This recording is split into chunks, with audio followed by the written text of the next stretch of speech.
मी सकाळी 4:44ला उठून दूध भात खाते आणि मी खूप जास्त हैराण आहे, कारण की मला दूध भात बिलकुल नाही आवडत. दूध भात खाल्ल्यानंतर मी झोपायला गेले, झोप पूर्ण कंप्लीट केली. नंतर माझ्या मांजरांना दूध चपाती दिली, बघू शकता दोघंजण खाऊन गेले पण. आणि नंतर मी सुद्धा पारुशी आहे आणि पारुशी जे कचरा असतो ना तो झाडू मारून घेते, बघू शकता. पण ही यंदाची जी नागपंचमी आहे ना, मी त्याची पूजा बिलकुल करू शकत नाही. पण ठीक आहे, पूजा नाही करू शकत, पण मी ह्या पूजेची तयारी तर करू शकते ना.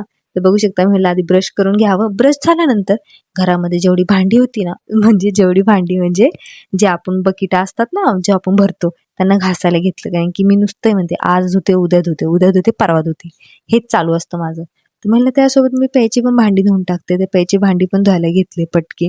पण आज पाण्याला प्रेशर पण खूप कमी होतं, म्हणून जास्त वेळ लागत होता मला. तसं मला वेळ लागत नाही काम करायला. नंतर बघू शकते इतकं प्रेशर कमी असल्यामुळे म्हणलं यार कधी होणार माझं काम. मला अंघोळ नाही करत आधी, मला आधी फरशी पुसून घेते. बघू शकता फरशी पुसायला घेतली, पण मला फरशी पुसताना पण इतकं पाय दुखतात ना. आता एक पाय नाही दुखत, आता दोन्ही पाय दुखतात.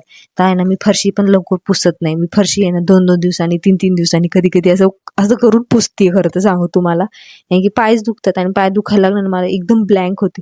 तुमच्याकडे काय उपाय असेल तर प्लीज मला नक्की सांगा. माझी अंघोळ झाली होती, नंतर देवपूजा करायला आले मी. तुम्ही बघू शकता देवपूजा केली, एकदम सिंपल पूजा.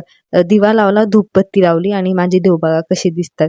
त्याच्यानंतर मी बाहेर आले, छोटीशी रांगोळी काढली, ती पण पटकीन काढली कारण की मला साडी वेअर करायची होती. हे बघू शकता माझी साडी कशी दिसती आहे बघा. आता माझं गळ्यातलं कसं दिसतंय, माझ्या कानातलं कसं दिसतंय, आणि ही साडी किती कॉमेडी नेसली मी बघा ना. मला स्वतःवर हसायला येतं, तर मी अशी का साडी नेसलीये, एकदम विचित्र वाटत होतं. पण ठीक आहे, बेबी बंप आहे ना माझं. नंतर जवळच मंदिर होतं, इथंच आम्ही गेलो. घरी जायचं होतं, पण ह्यांचं म्हणणं होतं की आपण खंडोबाच्या मंदिरात जाऊ.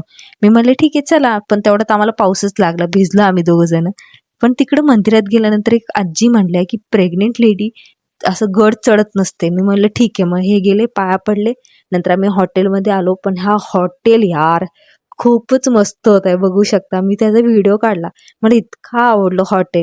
नंतर मी स्वतःसाठी आहे ना खाण्यासाठी ह्यांच्यासाठी शेक मागवला आणि मी स्वतःसाठी आहे ना फ्रेंच फ्राईज मागवले होते, याची चटणी मला बिलकुल नाही आवडली. आणि त्यासोबत आहे ना मी डोसा मागवला होता. माझा ब्लॉग कसा वाटला नक्की सांगा. भेटू पुढच्या ब्लॉगमध्ये.